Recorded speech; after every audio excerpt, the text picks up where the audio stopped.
whitewater tells the story. Muscatel, you know, moved out and hit my right side of my boat. Hydro racing is supposed to be a non-contact sport. We never touched. No. I was ahead of him. Did the pack gang up on the Superstar? Oh, I'm sure they're having fun. You know, and oh boy, this is the weekend we get the Budweiser. Now the damage goes much further than broken pieces of boat. I don't know what we're going to do. I mean, we might register another boat just to go out and cause some havoc. Today there will be a battle on Lake Washington because kings do not like being knocked from their thrones. The call from the big red boat, it will not happen again. Fellas, there may be a payback.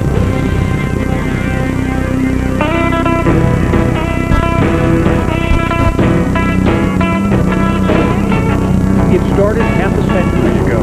Hydroplanes with huge World War II airplane engines thundering across Lake Washington.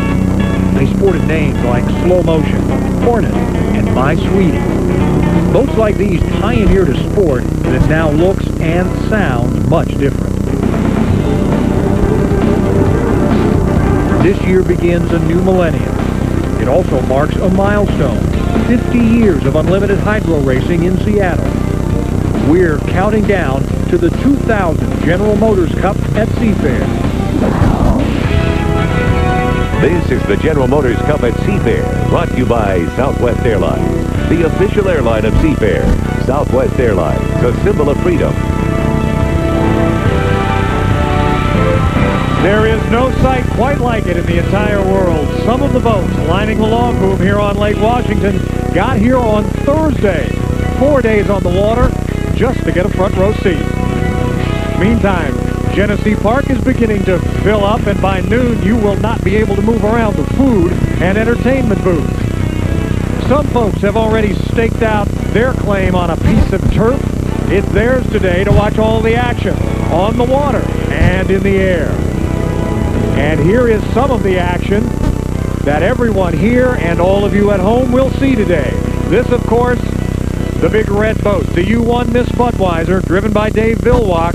The best of the boats, the best of the drivers are here, and Dave Vilwalk is the best, as is by the qualifying times, as he puts the Budweiser in the field at 152 miles an hour. The boat is on the trailer now. The pit's quiet.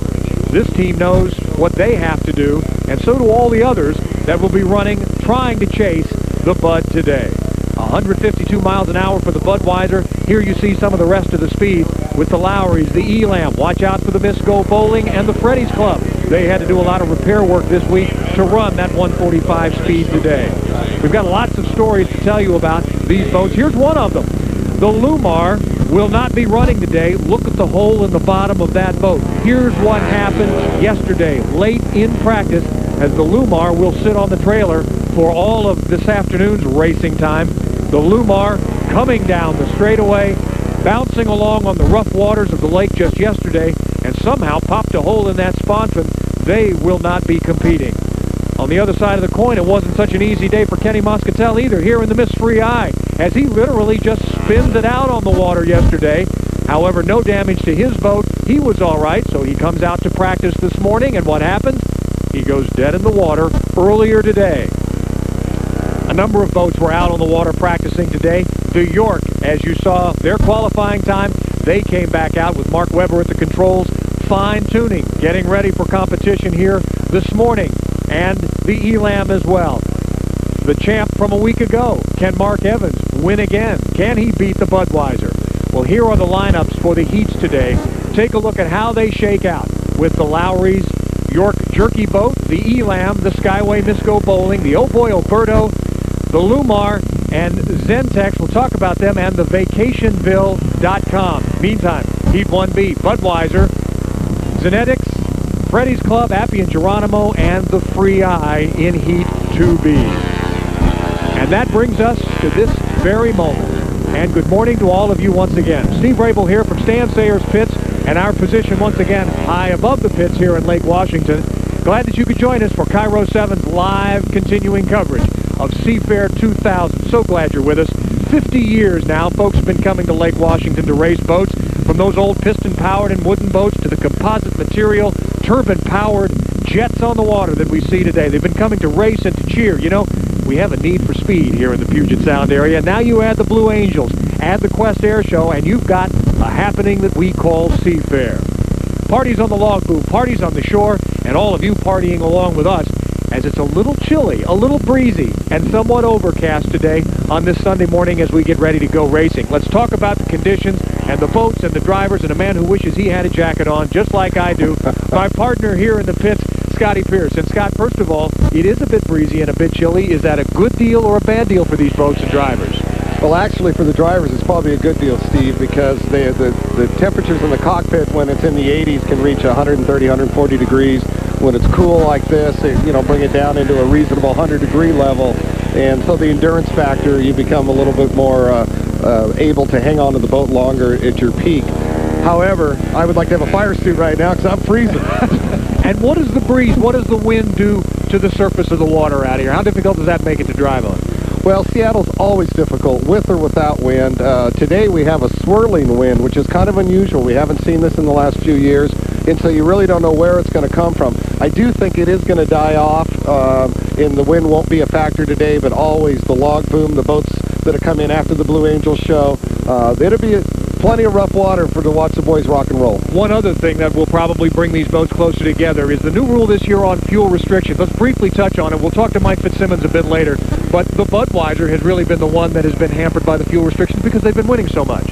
And that was the intent of the rule. You know, on first base, as a layman looking at the sport, you think, how can that be a sport if they're going to take the winners and penalize them? But the fact of the matter is that if they don't bring the boats evened up and together, and you know the winner coming to the races before they're even run, it's going to affect their gait. It's going to affect their potential to try to build new races for the future. So they needed to do it, and obviously it's affected them. Well, it has been quite a controversy, and to follow that story for us, one of our pit reporters, Bill Rocky, has been looking at this fuel restriction controversy. Bill?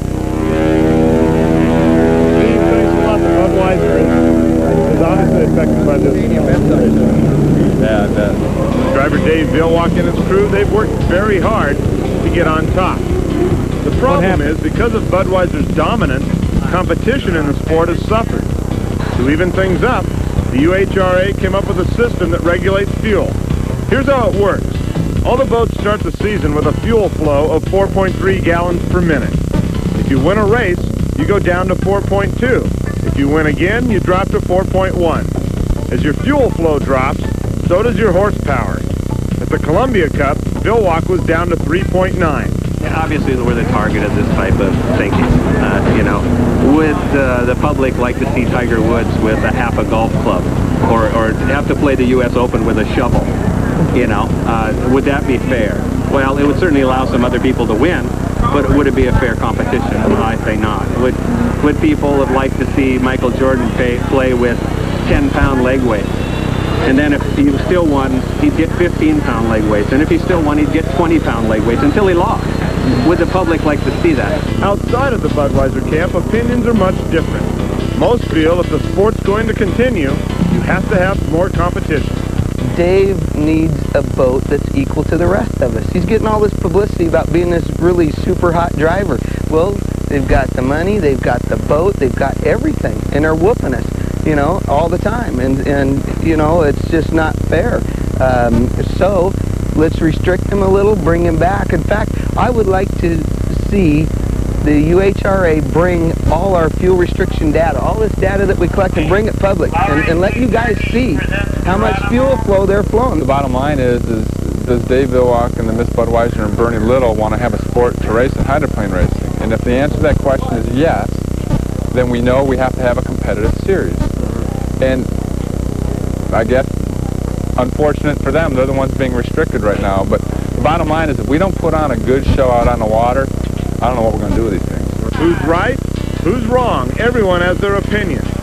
For now, if you win, your fuel will be restricted. Keeping the racing competitive is the ultimate goal.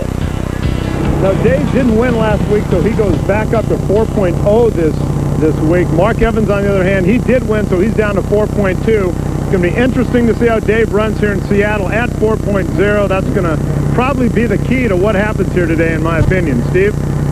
All right, Bill Rocky, thanks very much. You know, we have 7 hours of live coverage coming right at you, and you do not want to miss a single minute. So stay right there in front of your television. Coming up, the defending champs. We saw their boat a moment ago, the winningest team in Unlimited history. We'll meet Team Budweiser. Also, we'll meet the man who won last weekend. We heard from him a moment ago.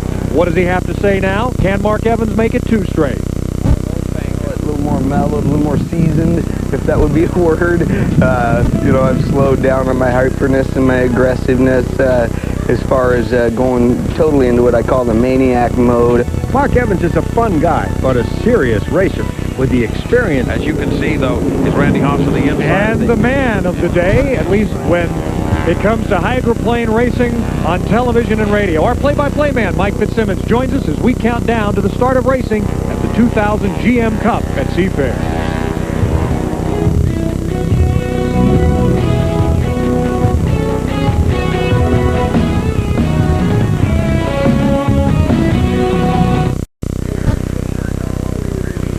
The boats are beginning to gather, and I don't mean the race boats, I mean the pleasure boats. The bridge in the background, all is set for racing.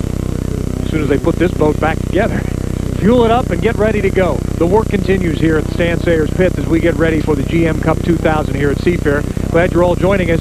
Take a look at that little area of the race course. That was the start-finish tower, and that is where we find the man who calls the play-by-play for all the action on hydroplane racing all around the country. He knows this sport inside out. He knows the drivers. He knows what's going to make this sport succeed and what are the problems that it faces. He's our Mike Fitzsimmons, and he returns yet again this year as our play-by-play voice. Michael, what do we face this year? What are we going to see today out of these drivers and on this course? Well, you and Scott have already talked about this fuel restriction business, and it will figure into today's race, no question about it. The question is whether or not Mr. Vilwalk is going to have enough horsepower to drive himself out of trouble if he gets into it or drive away from the rest, and I don't think he will, which is going to make that very interesting. The other part of the whole situation here is whether anyone else is going to be able to outstart Mr. Vilwalk at the start line. There have been some indications that they have figured out some strategies that might just work, and that will make it interesting. And the third situation, of course, is the weather. Scott has already mentioned these odd swirling winds. They will go away. We're already seeing some warming occurring. The marine layer is lifting. So it appears as though we're going to have ourselves a different race course for the earlier heats. Then later on, when things get sunnier and warmer, a different race course for the later heats.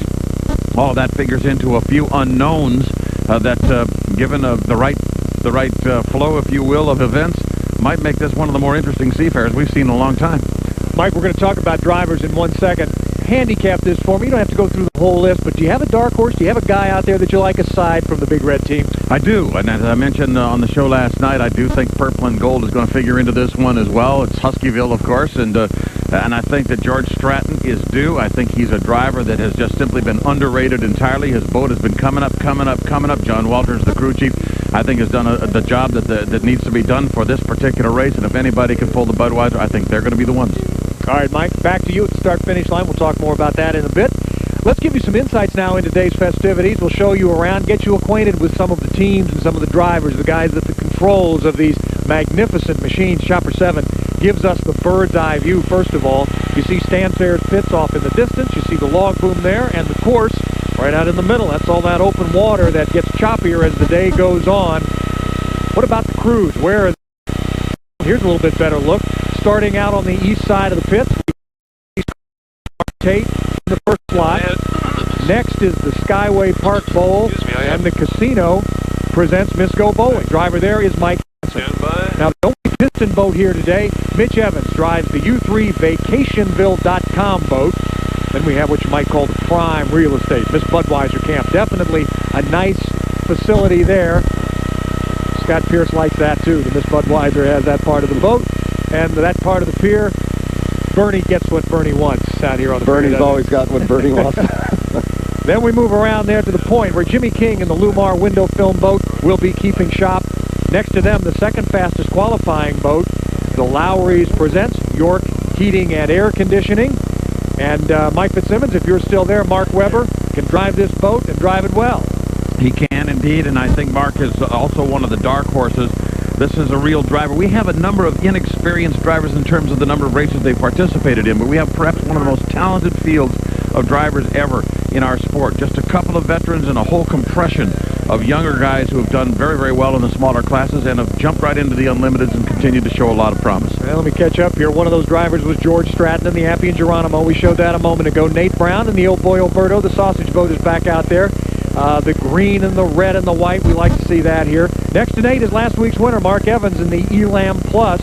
Following the orange boat, two bright green boats, and we'll try to keep those separate for you. The Zenetics 1 and 2, however, there is no 2 anymore because the 2 is also the Lumar boat. It gets confusing. We'll keep up with you. That's the U99 boat. There are the tails. Greg Hopp is driving U100, the Zenetics boat, a tough competitor. We showed you U99 Terry Proxel as well. Lots of green there. Finally, Ken Muscatel in the Mist-Free Eye. And it is amazing how Seafair gets all these boats crammed in around the Stan Sayers pits in what is normally just a nice, quiet little park down near Seward Park on Lake Washington.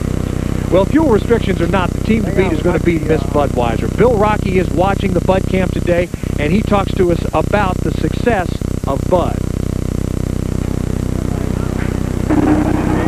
Owner Bernie Little's passion for the sport of unlimited hydroplane racing is now in its 38th year. Overall, 128 career wins, 13 of them are Gold Cup. You can't talk hydroplanes without the name Bernie Little coming up. His crew chief, Mark Smith, has the job of making sure the Budweisers go easy. Believe me, this crew is all business. There's just tremendous amounts of talent around here. I mean, it starts with Bernie and goes right down to the guys in the shop that stay all the time and help us out during the summer when we break parts and call and say, hey, don't send it to us. Everybody knows what to do. It's really teamwork. Dave Vilwalk serves both as the driver and the team manager. He oversees everything that happens with the team. Overall, it's quite a group. One that doesn't like to settle for anything but a win. You know, we've done well under adversity. You know, we've had to go through a lot of changes with the rules such as they are, and it's been a struggle, but we've managed to prevail. You know, it's getting harder and harder and harder. We're trying to do anything with nothing right now, and that's difficult, but we'll keep trying. You know, we're all champions, and we don't want to lose no matter what. You know, no matter what they throw at us, no matter how they handicap us, we're still going to try to win. It may be a futile effort, but we're trying. Now, Dave Vilwalk last week was really down at 3-9. He didn't think he could win over there. This week, a different story. I just talked to him and Bernie, and they think they can do this. They've got a lot of pride in this camp, Steve. Bill, thanks. Who was the last driver to beat Dave Vilwalk to win an unlimited hydroplane race? Well, he's also the last driver to win right here in Seattle. Tony Ventrella now tells us about Mark Evans.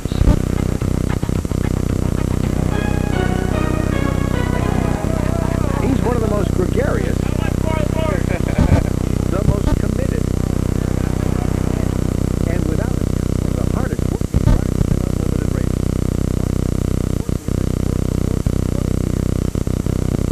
Very little above water and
We're back live right in front of the Elam.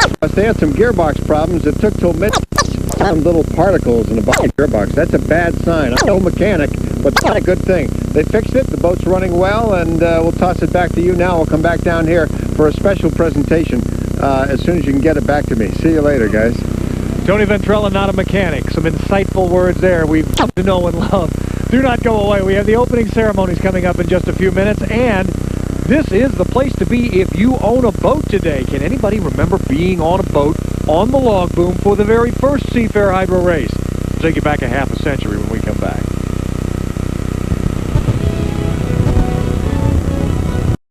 Look forward to it, Amy. Have been there, done that, as a matter of fact, and it is fun. Thanks, Amy. Meantime, as Scott Pierce and I sit up here in the tower above the pits, we continue to be chilled by the cold weather and the cloudy skies, and we don't have anybody bringing us anything to eat, but our intrepid pit reporters. Tony, what are you doing with breakfast? Well, Nate Brown and I have promised to meet each other for breakfast for the last 5 years, and finally we got it together, Nate. Isn't that great? The only way I could do it is to rope and hog tie you down here, and invited everybody I could. I got Bill and Greg here and myself, and I even brought my old buddy Mark in here to have breakfast with us this morning. All right, see Jimmy, free breakfast here at the diner. Representing Jimmy's Diner, among others, we got Greg and Bill as well. Since we're already running out of time. Oh boy, that's a treat, baby. We know how to operate. We'll be your pit reporters all day. There should be. Oh, excuse me. Mr. Ventrella, Mr. Brown, the York Lowry's guys sent me over with some Lowry's Big Beef. I noticed he didn't have any bacon. Oh my gosh! So between Lowry's and Oh Boy, Alberta, we got a little beef competition going on. Nate, what do you think?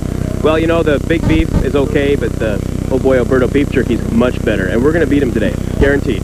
All right, very good. Mark, thanks for stopping by. Good luck out there. No problem. Thank you very much. Have your lunch later on, buddy. That's right. Okay. It's that controversy we've been looking for. We'll see you guys after breakfast. Have a great day. Hey, let me have, I want the Cheerios here. All right, Tony. Yes, linen tablecloths and commercials galore. We'll have it for you. We also have the opening ceremonies of the 2000 GM Cup at Seafair in just a moment.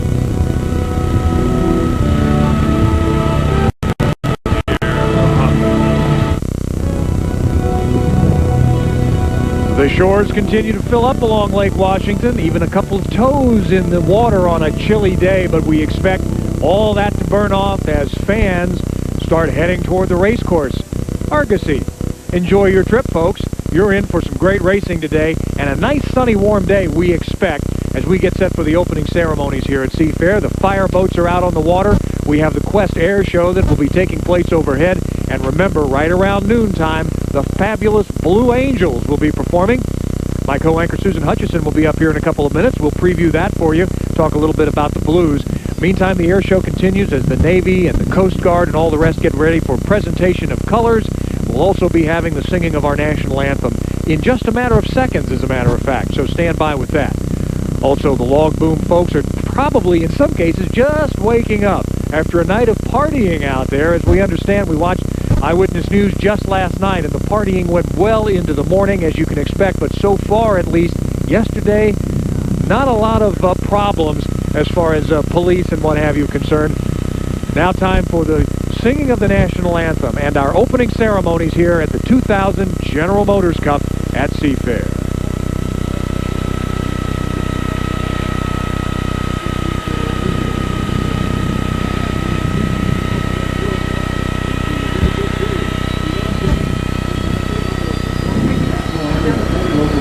That'd be good.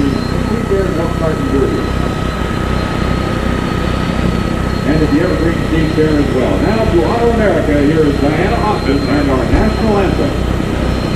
Oh, say, can you see by the dawn's early light what so proudly we hailed at the twilight's last gleaming, whose broad stripes and bright stars through the perilous fight o'er the ramparts we watched were so gallantly streaming, and the rockets circled, the bombs bursting in air, gave proof through the night that our flag was still there.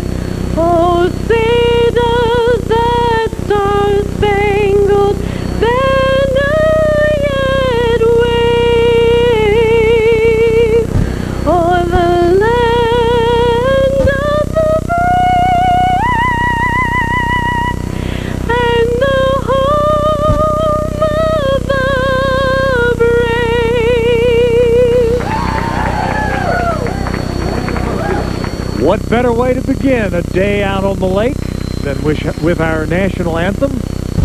Fireboats are spraying, and now you'll start to hear the sound of boats tuning up, firing up those turbines, getting set, because we're not all that far from racing. But before we do take to the water and take you to all the action along the shoreline and at the start-finish line and all the rest, it's time to talk a little business right now about what Seafair is all about and how we got to this point here, the new millennium, Seafair 2000. With us, the president of Seafair, Beth Wojcik, and that's got kind of a nice ring to it, Seafair 2000, doesn't it? The new millennium. Congratulations, by the way, another successful event. How many people are we expecting today?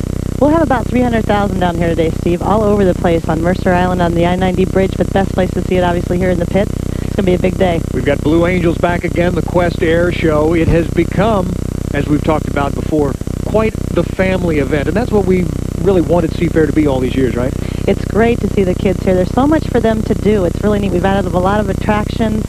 They can come with their families, and folks who grew up here as kids are now bringing their kids. It's a great event. It has changed over the years to become much more a family event, but there are some things that we're kind of keeping the same. We're kind of hearkening back in the nostalgia of the old events with the vintage boat race we've got coming up in a little while, and I know we have something among many things in common. We have both ridden in these vintage hydroplanes. Was that a ride, Steve? Well, I felt like I was flying. I was going to say we just sort of hung on is what we did. I was hanging on. There's no seatbelt in those things, and they handed me this yellow strap to hang on to. We go into the first turn, and I don't know about you, but that was pretty wild. It gave me a whole new respect for those drivers out there. How fast did you go? I think we hit about 120 a couple of times. Scott Pierce is standing over there, and he's 120. Nothing. Forget about it. That's fast. For me, it's very fast.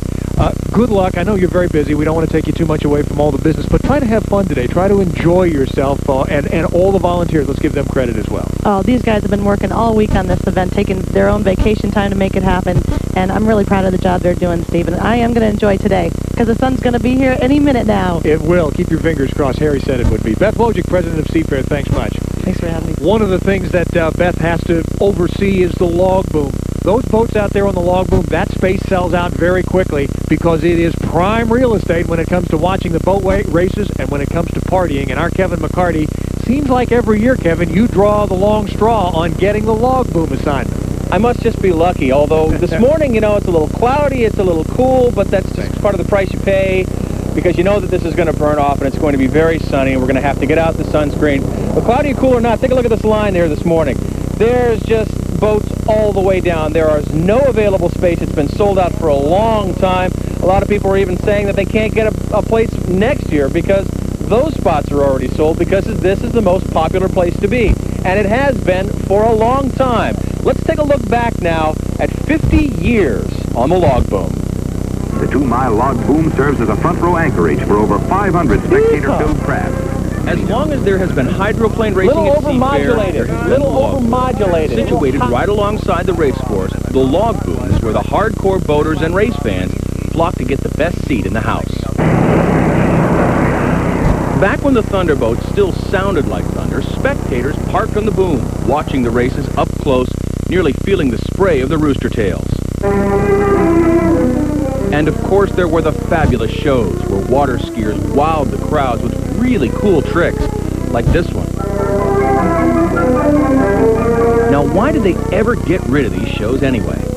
Driving very nicely, and this 50 years later, the log boom is still the best seat in the house. Awesome. Most fun I've ever had in my whole life.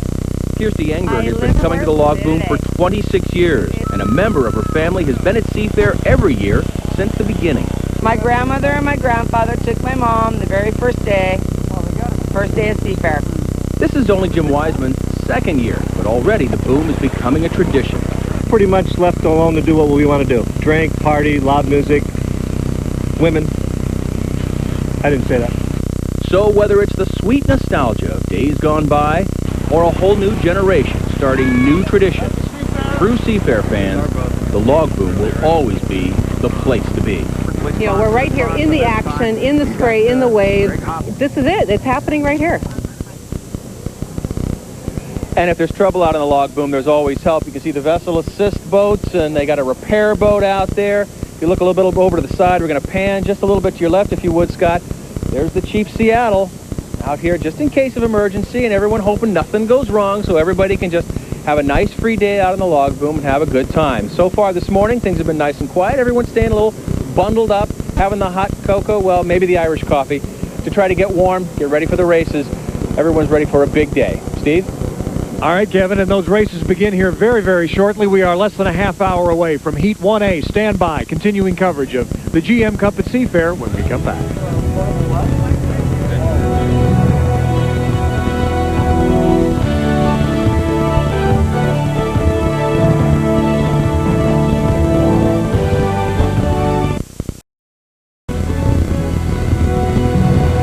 Oh, we're getting ever so close to boat racing on Lake Washington. We've got a great day for it, too. Well, we will when the sun comes out.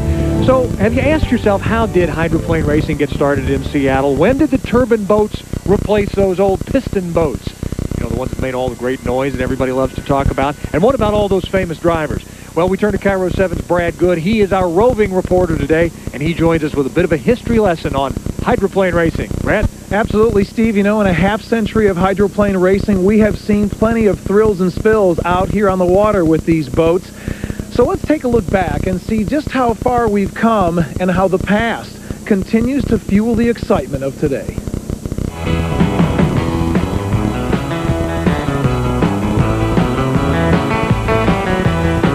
Seafair was 1 year old when hydroplanes arrived in Seattle.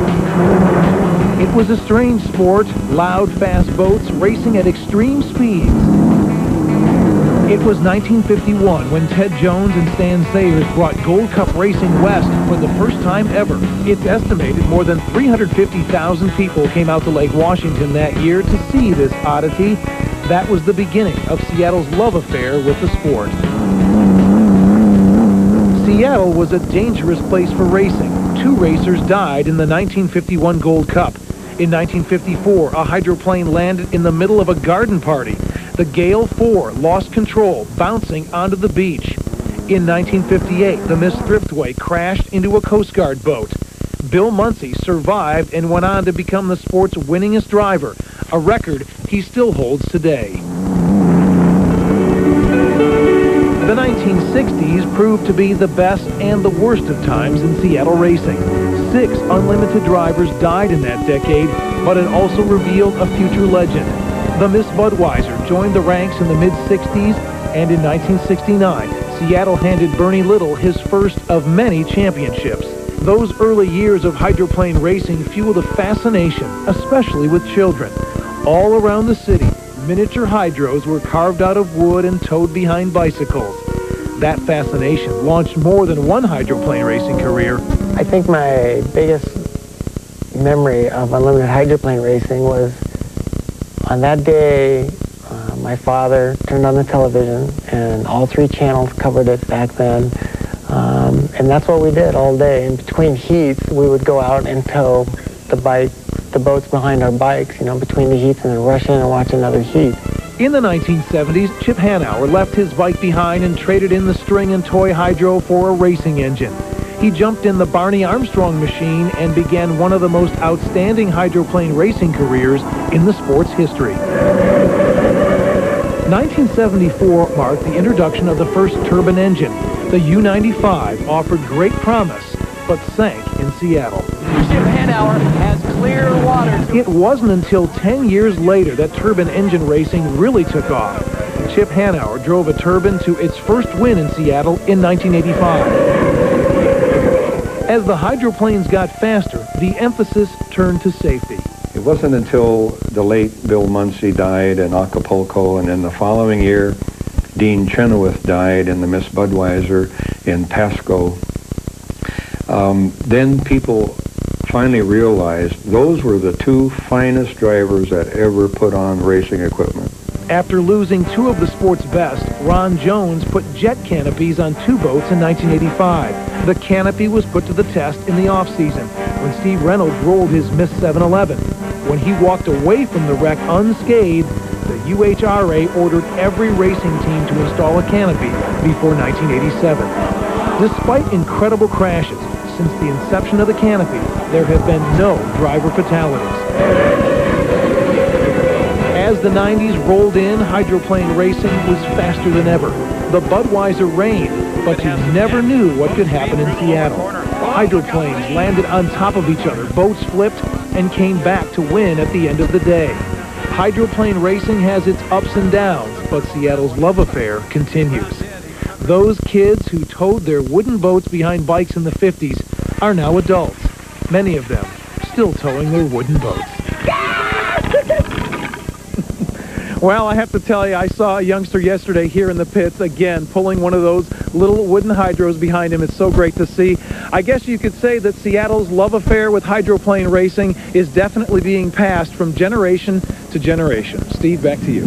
Brad, those are great pictures. Thanks so much for the story. And from the boats that everybody loves to the Blue Angels that a lot of people come out here to see as well. The precision, the creativity of the 6 pilots behind the controls of their Boeing FA-18 Hornets makes this one of the most recognizable groups in the sky. And joining us again this year to talk with the Blues and about the Blues and their performance a little bit later is my co-anchor from KIRO 7 Eyewitness News, Susan Hutchison. This is always a great treat, I know, for you and for the fans, the Blue Angels. I think I have such a great job on Seafair Sunday, being able to be joined by Major Bruce Shank, who's the spokesperson for the Blue Angels, and to explain the air show and to watch it right here in this front row seat. Look at these pictures. I tell you, we never stop being thrilled by the performance of the Blues. The question today is the weather. We've been talking about it all morning. They do a high show and a low show. Both shows are terrific, but we will, if this cloud cover doesn't burn off by noon, we'll be forced into the low show, which means that fleur-de-lis pattern will not happen. Well, we hope that all of it happens. We expect, again, that it's all going to burn off. We certainly hope so. The Blues, very precise. Their show spectacular, and you will see every second of it. Susan will have it with the Blue Angels. Susan, thanks. Stay warm up here. Wow. We'll be back with more from the GM Cup at Seafair right after this.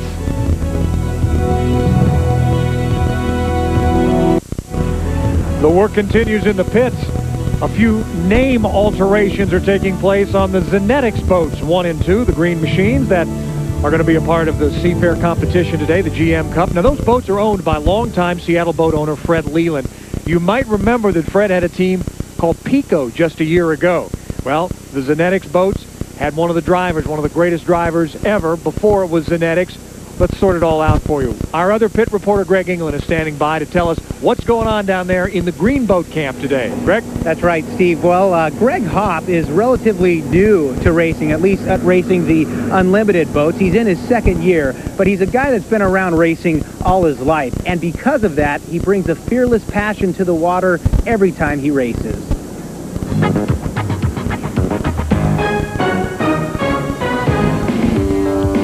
Boat racing isn't just a hobby for Greg Hopp, it's his passion. Started loving boats when I was about 2. Knew I wanted to race when I was 5. Started actually racing when I was 9 years old. And worked my way up from the smallest class to the biggest class. Of course, the biggest class is the unlimited, and Greg wasted little time proving he was ready. Well, last year was incredible, you know. I mean, I went on the road, leased the boat from Fred Leland, and went on the road with a bunch of my buddies. You know, we were all volunteer, and a bunch of guys from Boeing that work along beside me, and we had a great year. You know, we've got a lot of seconds and thirds, won a few heats, finished 3rd in national high points. Last year's performance earned him Rookie of the Year honors, and he became the first rookie ever to score 10,000 points in a season. It was a performance that even surprised himself. Way above what I expected, I'll tell you that. Greg also learned a valuable lesson coming into this season. Not to crash the boat. It's cheaper that way. It's a lot cheaper, it's a lot less work. All right, make that 2 more lessons learned. But lessons aside, Greg's passion for the sport extends beyond just the race course. It's a kick in the pants. You know, I get along with all the crew guys. You know, when we leased the boat from Fred last year, we had to always ask them a lot of questions. We were working side by side with them, and so it's, you know, just like a bunch of buddies again, you know, working on the boat, and it's all good. Now later today you'll see his dad, Gary, race in the Unlimited Lights race. So, Steve, it's definitely a family thing with these guys. And Greg, great tradition down there in that Fred Leland camp. Drivers like Mark Evans, Dave Vilwalk, Chip Hanauer, all driving for Leland. Now it's Greg Hopp's turn. It is our turn to take a break. We'll be back with racing in just a few minutes. There you go. Turn around this way.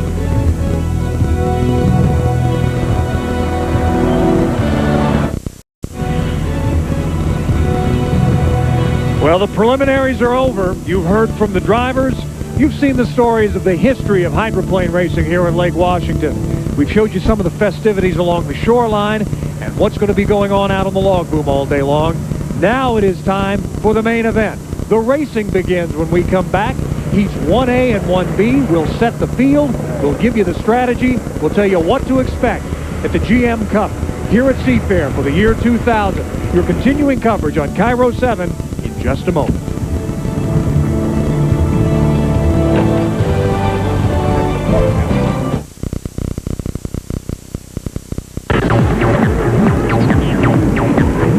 He is the king of the high seas, the man in the big red boat.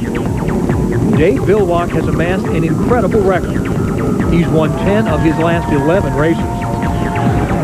He is the man to beat today on Lake Washington. To knock off the Miss Budweiser will require speed, skill, and even a little luck. So who will win the GM Cup? Maybe one of these drivers, hungry for a victory that many have never even seen. Who knows? We may just see the start of a new sensation. Yes, we're about to find out.